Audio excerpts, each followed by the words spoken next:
Hello, good morning. എൻ്റെ പേര് അഫീന അഫ്സൽ എന്നാണ്. ഞാൻ learning disability management 1 month course complete ചെയ്തിരുന്നു. അപ്പോൾ അതിൻ്റെ ഭാഗമായിട്ടും പറഞ്ഞ റെമഡിയേഷനിൽ ഒരു കുട്ടീനെ തന്നിരുന്നു.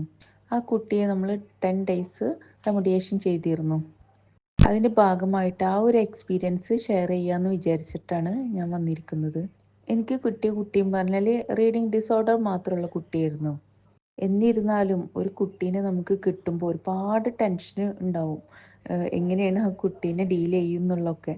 അതേപോലെ ഒരു ടെൻഷൻ പിടിച്ചിട്ട് തന്നെയായിരുന്നു ഞാനും കുട്ടീനെ ഡീൽ ചെയ്തിരുന്നത്. പക്ഷേ എൻ്റെ എന്ത് സംശയം ഉണ്ടെങ്കിലും ആ ക്വസ്റ്റ്യൻ ചോദിച്ചാൽ അതിന് എന്ത് തിരക്കിൻ്റെ ഇടയിലായാലും വർഷ മാമിൻ്റേത് മെസ്സേജ് റിപ്ലൈ വന്നിരുന്നു. ഇതേപോലെ കട്ട സപ്പോർട്ടായിട്ട് തന്നെ ഫൈസൽ സാറും ഇതേപോലെ മുഹ്സിന മാമും കൂടെ ഉണ്ടായിരുന്നു. അതുകൊണ്ട് തന്നെ ഒരു കുട്ടീനെ നമുക്ക് കിട്ടിയാൽ അതിനെ എങ്ങനെ ഡീൽ ചെയ്യണം എന്നൊക്കെ വളരെ കൃത്യമായിട്ട് തന്നെ പറഞ്ഞു തന്നിരുന്നുകൊണ്ട് ഒരു പേടിയും കൂടാണ്ട് തന്നെ 10 ഡേയ്സ് പൂർത്തീകരിക്കാൻ പറ്റി. പേരൻസിനായാലും കുട്ടിക്കായാലും വളരെ സാറ്റിസ്ഫൈഡ് തോന്നി. അതിലേറെ നമുക്കും കൂടുതൽ സാറ്റിസ്ഫൈഡ് ആയി.